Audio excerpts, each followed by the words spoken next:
Bismillah, alhamdulillah, salatu wa salam ala rasulillah wa ala alihi wa sahbihi wa man wala. Salam alaykum wa rahmatullahi wa barakatuh.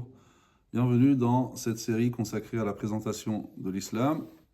Donc toujours dans les objectifs de l'islam concernant l'individu, nous avons dit que l'islam vise à construire un être vertueux, un être utile pour l'humanité. Et cela revient donc à dire que l'islam vise à construire un être doté de foi, un être adorateur de Dieu, un être doté de morale et de vertu, un être se tenant à une loi, à une voie, un être de communication, un être attaché à la raison.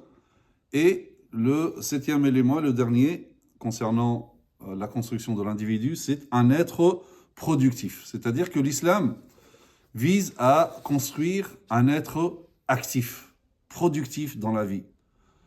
L'islam ne demande pas à l'être, comme nous avons vu donc dans les deux premiers éléments, notamment un être de foi, un être adorateur, c'est-à-dire voilà, tu crois en Dieu, tu adores Dieu, tu t'isoles dans ta mosquée, dans ton monastère, etc. et tu te retires du monde, tu ne travailles pas, etc. Non, l'islam ne vise pas cela du tout. Au contraire, l'islam veut du musulman qui soit actif et productif et non pas passif dans cette vie. Et d'ailleurs, le Coran fait de ce qu'on appelle l'imara, de l'exploitation, de l'agencement, du travail de la terre, l'un des objectifs de la création de l'être humain. Si on veut vraiment résumer à travers le Coran quels sont les objectifs de la création de l'être humain, Allah Azza wa Jalla, il a créé l'être humain pour trois choses. La première chose, c'est pour connaître son créateur, pour connaître Dieu. Deuxièmement, pour adorer Dieu. Et troisièmement, pour imarat al-ard, pour exploiter, agencer, travailler, peupler la terre. Allah Azza wa Jalla dit, en rapportant les propos de son prophète Salih, il dit, ô mon peuple, adorez, ya qawmi abudullah ma lakum min ilahin ghayruh, Ô mon peuple, adorez Allah, vous n'avez point de divinité en dehors de lui. De la terre, il vous a créé et il vous l'a fait peupler et exploiter. Donc, il vous a ordonné de peupler cette terre, de l'exploiter, de l'agencer, de la travailler, etc. Et d'ailleurs, c'est pour cela que Dieu a donné à l'homme, à qui il a donné la lieutenance sur terre, la gérance sur terre, il lui a donné une intelligence et il l'a doté d'outils nécessaires pour assurer cette gérance, cette lieutenance sur terre, cette khilafa. Par conséquent, Dieu demande à l'être humain d'utiliser cette intelligence et d'utiliser ces outils afin de peupler cette terre, de l'exploiter, d'en tirer des bénéfices et tirer bénéfice de ce que Dieu a assujetti pour l'être humain, sans excès, sans corruption, en se tenant bien sûr à la loi divine. Alors certes, Dieu, Dieu c'est le dispensateur de tout bien, le pourvoyeur de la subsistance, de rizq, de tout être humain, de tous les animaux, etc. Mais Dieu a instauré une loi universelle et permanente, constante.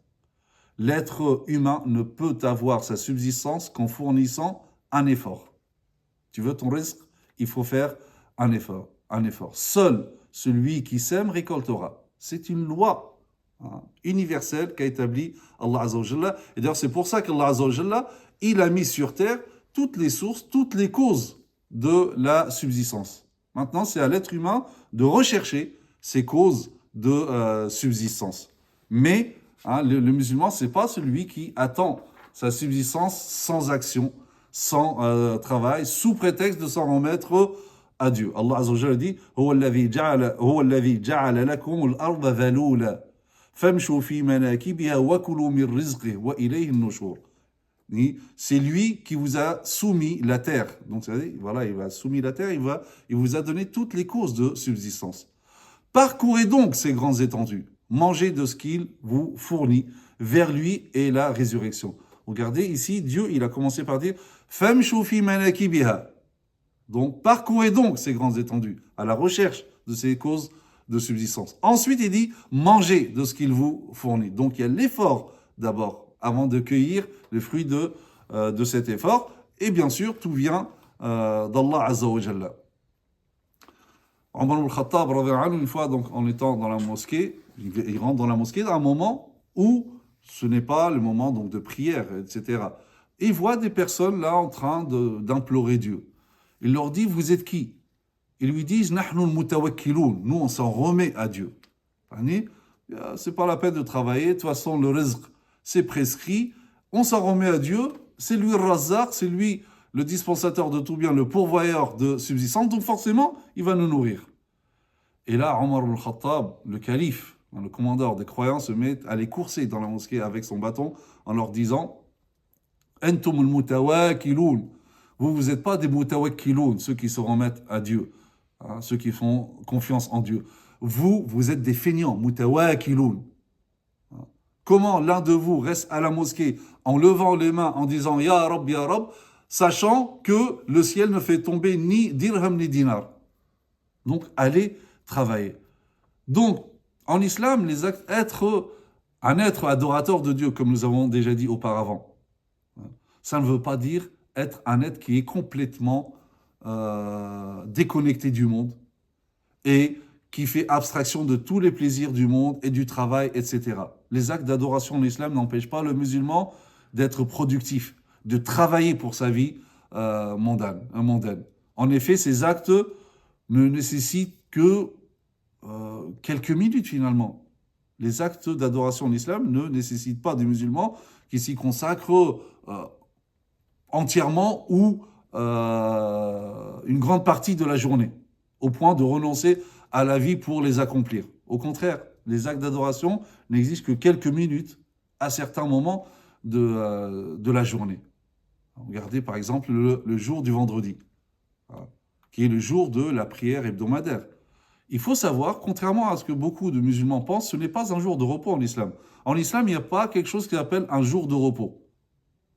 D'accord? Obligatoire, je parle religieusement.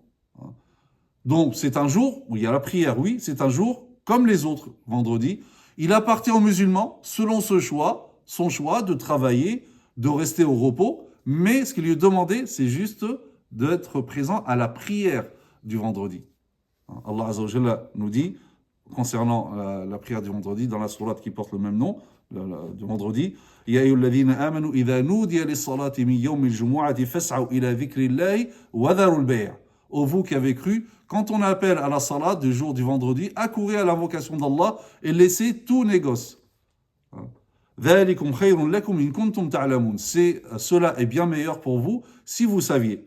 فَإِذَا قُضِيَتِ الصَّلَاةُ فَانْتَشِرُوا فِي الْأَرْضِ وَابْتَغُوا مِنْ فَضْلِ اللَّهِ. Puis quand la salat est achevée, dispersez-vous sur terre et recherchez quelques effets ou quelques effets de la grâce d'Allah. Donc, c'est-à-dire la journée du musulman ou le musulman, son état dans cette vie, c'est quoi? C'est-à-dire, avant la salat, c'est vente, achat, travail, etc. Ça, c'est avant la salat. Ensuite, dès qu'il y a l'appel à la salat de Jumu'ah, on s'arrête pour accomplir son devoir religieux et se rendre à l'invocation de Dieu, c'est-à-dire la prière. Ensuite, reprise du travail, de l'effort, en se dispersant sur terre, recherchant la grâce d'Allah Azza wa Jalla, c'est-à-dire sa subsistance. D'accord ? Et donc, des fois, lorsqu'on entend des discours qui sont des discours en réalité erronés, simplistes, certains qui ne veulent pas travailler, certains même, j'ai vu des personnes arrêter même l'école sous prétexte d'être là pour Salat al-Jumu'ah ou sous prétexte de prier les 5 prières à la mosquée, dans un contexte comme le nôtre, parce que en général, et je dis bien en général parce que c'est pas vrai dans tous les pays musulmans, les journées sont organisées selon les prières. Donc, ou même sur le lieu de prière, il y a des endroits où prier. On est dans un contexte où c'est pas si évident. Mais est-ce que tous les musulmans vont s'arrêter de travailler, arrêter d'aller à l'école, arrêter d'aller à l'université, arrêter de faire de la recherche universitaire, etc., pour assister aux 5 prières à la mosquée, pour faire Salat al-Jumu'ah? Donc, bien sûr, hein, notamment pour Salat al-Jumu'ah. On essaye vraiment de trouver une solution, mais si on ne peut pas, on ne va pas tout arrêter. Et ceux qui utilisent certains hadiths qui disent qu'Allah Azza wa Jalla scelle le cœur, ça c'est lorsque quelqu'un il va rater 2-3 Jumu'ah par négligence. Hein, comme dit le prophète, c'est par négligence.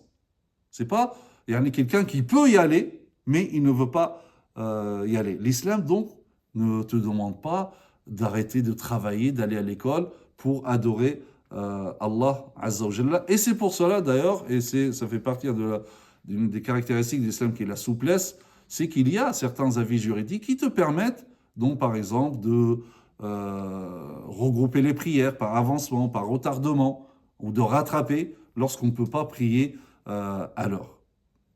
Toutes ces fatwas, en fait, reflètent cette notion de l'importance du travail en islam.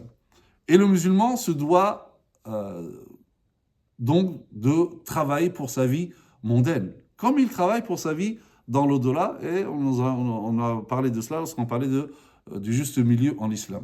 Le prophète sallallahu alayhi wa sallam, d'ailleurs, il dit, lorsque le musulman plante un arbre ou une semence, tout ce qui en sera mangé par un être humain, un oiseau ou un animal lui sera compté comme une sadaqa. Là, comment il incite le prophète à travailler la terre. Et tout ce qui est mangé de cela, que ce soit par un animal, un oiseau, un être humain, c'est compté comme une sadaqa. Le prophète sallallahu dit également, si l'heure de la fin des temps parvient à l'un de vous alors qu'il tient dans sa main un arbuste, facile, s'il peut faire en sorte que l'or ne se manifeste pas avant qu'il le plante, alors qu'il le plante. Là, on pourrait se dire, mais pourquoi il va planter alors que là, ça y est, l'or se manifeste. L'or, Yawm al-Qiyam, l'heure de résurrection, arrive. Donc, même si il la plante, il ne va pas voir les fruits de cette plantation. Mais en réalité, cela signifie qu'il incombe aux musulmans de travailler jusqu'à son dernier souffle. C'est-à-dire qu'il tire bénéfice de son travail ou pas. C'est-à-dire que le travail est exigé en soi. C'est-à-dire que le travail, c'est un acte d'adoration en soi. Tu peux prier avant l'arrivée de l'heure, donc tu dois prier. Et bien là, c'est pareil, c'est un acte d'adoration. Tu dois travailler jusqu'à la fin, jusqu'au dernier souffle. Même si tu vas planter et tu ne vas pas voir les fruits, tu ne vas pas bénéficier, mais parce que travailler en soi est un acte d'adoration. Le prophète sallallahu alayhi wa sallam dit « Jamais quelqu'un n'a mangé une chose meilleure de ce qu'il a acquis grâce au labeur de ses mains. » D'ailleurs, comme dit toujours le prophète sallallahu alayhi wa sallam, le prophète David, mangeait du produit du labeur de ses mains. Le prophète sallallahu alayhi wa sallam, pourquoi il a choisi particulièrement Daoud? Parce que Daoud, alayhi salam, David, c'est un roi. Et pourtant, malgré cette place, malgré cette richesse, mais il travaillait également. Le prophète sallam dit également, le commerçant honnête et digne de confiance sera ressuscité avec les prophètes. Comment il encourage à tous les métiers, que ce soit agriculteur, berger, commerce, etc. Et c'est pour ça qu'on voyait parmi ses compagnons des agriculteurs, des commerçants, etc. Donc, l'islam vise à construire un être productif, un être lié à Dieu, un être un être adorateur de Dieu, mais ce n'est pas un être qui, sous prétexte de la croyance, de la foi, de la religion ou de l'adoration de Dieu, il se coupe du monde. Non, il doit travailler pour cette vie, comme dit le dicton, comme s'il vivait éternellement, et travailler pour l'au-delà, comme s'il mourait le lendemain. أقول قولي هذا أستغفر الله لي ولكم سبحانك اللهم بحمدك نشهد أن لا إله إلا أنت نستغفرك ونتوب إليك وصلي اللهم على سيدنا محمد وعلى آله وصحبه وسلم تسليما والسلام عليكم ورحمة الله وبركاته.